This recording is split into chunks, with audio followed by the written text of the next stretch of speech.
So keeping it going, I want to call up another storyteller and comedian who we've had the opportunity to meet um, virtually through this online space we're all in, and excited to have him back on the virtual stage here. Rohit, do you want to take us on a journey? Make some virtual noise for Rohit as he comes up, everyone. Uh, Howdy everyone. How's everyone doing? All right, so we are almost at the end of 2020, y'all. So before I start off, I want to make a few announcements. Number one, feel free to unmute yourself and react to whatever jokes you understand. Number two, it's been quite some time since I've actually performed at an open mic. So if my delivery is rusty or if I've written jokes that are too nerdy, please be lenient on me. Not yesterday, Wednesday night, the New York crowd was very lenient on me. Thankful, guys. So I'll have a couple of jokes for you, new jokes for you guys. Then the most important thing, given the topic that I'm going to talk about, I think it is important that I acknowledge that I'm a postdoctoral research scientist at the FDA, Food and Drug Administration. And I just want to make it clear that whatever I express are views of my own. They do not reflect the views of my employer or the government of USA. I do not want to get into any legal issues over here. So let me get started. The reason why I actually got back to doing stand up is this bit that I'm going to talk about. And I don't know if you all have been following news recently, but the results of a long awaited process, that is usually time taking, was legally certified recently. And if you guys were thinking about the US presidential elections, no, I'm not talking about those. I'm talking about the COVID vaccine trials. Like, let imagine the news of a new vaccine candidate available for a deadly pandemic within a year of its incidence would have been such a big news in any other year, right? But not in 2020. But I can also understand why many people got confused about it, because there are so many similarities between the elections and the vaccine trials, guys. Both of them involve two groups of people. For example, the clinical trials involve vaccine and placebo groups. The elections involve Republicans and Democrats. Both of them are trying to find a solution to a deadly disease. One of them that feels like has been going on forever, and one that started in January of 2020.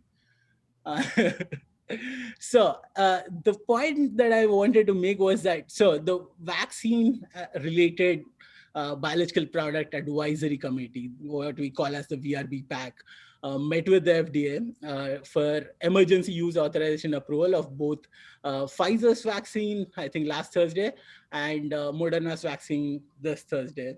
And in attempts to increase transparency and build public trust around the vaccine development process, they streamed all these discussions live on YouTube. Each of these were 9-hour meetings, guys, and I followed all of them. It felt like it was C-SPAN for scientists. I haven't been so scientifically stimulated recently. By the end of the day, I was tired and I was running out of tissues. Not to be confused, because that's how scientists take their notes. So and also the similarities don't end there, right? The media has been covering a lot of unnecessary details, and there are conspiracy theorists that do not want to believe in the data that is available right now. And our president Donald Trump has been a key part of both the processes. In fact, I think he multitasked when he was campaigning and also spreading the virus along with him.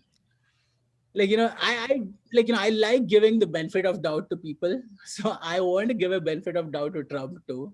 I feel that he misread the memo. The memo read spread awareness about the pandemic. He missed the awareness part. He spread the pandemic part. That was what I think he missed. Before I go into more detail about the vaccine process, I want to deviate here a little bit, guys. So if you thought that I was crazy for watching 9 hours of that discussion, by hand, by raise of hands, I want to see how many of y'all followed the 3 days of election news results before a president-elect was eventually projected. Just by raise of hands. None of you, not most of you watched it. This is why we need more people, guys, like watching important stuff like this. But like, so there's something that I noticed while watching different news channels covering the election results. The ads suck. Like, I mean, like I was on Fox News for a brief time, and they were showing ads of the My Pillow guy. Like, imagine you have the country, like the entire country watching, and they were showing ads of the My Pillow guy, and he wasn't even selling pillows. He was selling mattresses and giving off free pillows.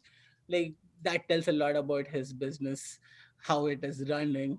But like, I think that, like, there is a entire genre of, like, advertising that is being missed over there. Like, imagine, like, companies spend millions of dollars on ads for Super Bowl halftime, right? And that's just so limited airing time. Whereas if you made times, like, ads specifically for the election results, you could possibly go on for 3 days. Like, imagine election count vote, like, vote counts being interrupted by ads like these.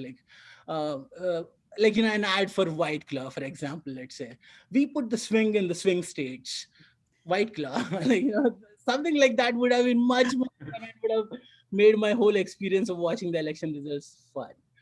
But like, let's come back to the vaccines. Both of them were approved with overwhelming majority, and all the back and forth that happened was very interesting. But like, I wouldn't be honest if I wouldn't say that I was more excited about the Moderna vaccine here. Because, like, there are multiple reasons. One, more the number of approved vaccines, more the number of doses, more the number of people we can protect, more the number of lives we can save. But like, more importantly, the reason for me was that I actually participated in the Moderna clinical phase 3 trials. So when I say I took a shot for the team, I literally mean it. And I didn't take just one, I took 2 shots. So like, and like, whenever I tell this to my close friends, most of them ask me, what is the scariest part about this? Like, taking part in the COVID vaccine. Like, did you think of the adverse reactions that can happen, or like, the side effects that can happen?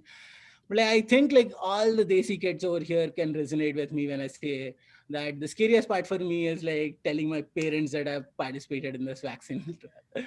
Like, it's not like they're against something, but like, they obviously care a lot about me, right?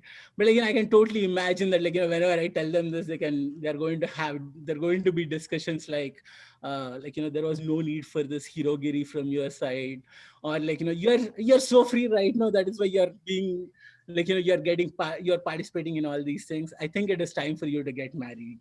Or the worst thing possibly could be that if you really wanted to save lives, you should have been a real doctor, right? But like, so with all these things said, like, the most important thing that I wanted to say was that, so I want you to understand, like, I really hope that there will be a day where we'll be actually hosting watch parties for, like, these approval processes of vaccines, just like we do for, like, Super Bowl halftime parties, or even like, launch of rockets, right?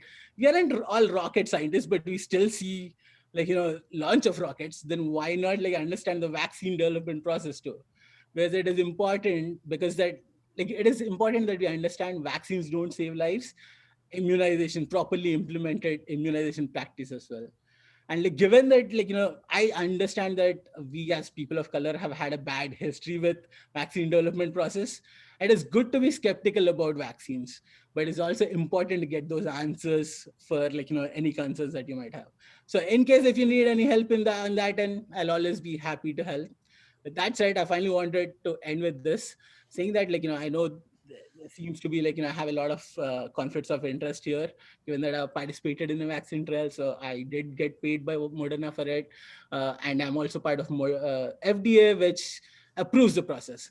But I want to make it totally clear that my primary interest behind doing all this is to be able to participate and perform live in person at the Subdrift New York and Boston open mics as soon as possible. With that, thank you guys. Thank you for listening. All right, keep it coming for Rohit, everyone. There's a request for you to become the new COVID vaccine spokesperson. People I've been appreciate kind your. of doing that for the Indian crowd so far, like my family and, like, I don't know, people who might have heard my one of my previous open mics. I'm still running that helpline essentially in India. Well, maybe Rohit, you can be our How do you counter to know?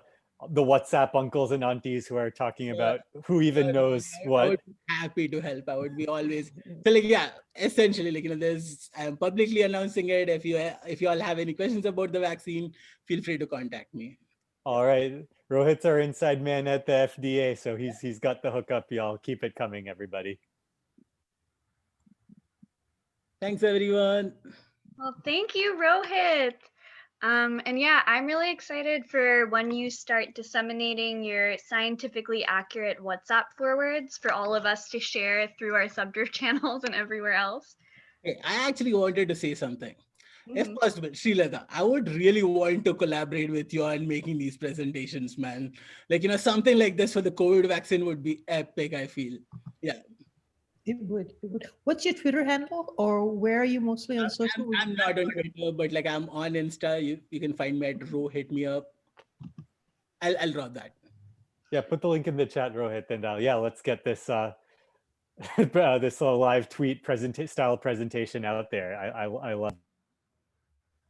Yeah, I can't wait to see that collab happen. And honestly, you are doing a great community service. So thank you for the PSA. Thank you for being a part of the testing that's been happening and for sharing that with us in a really engaging way.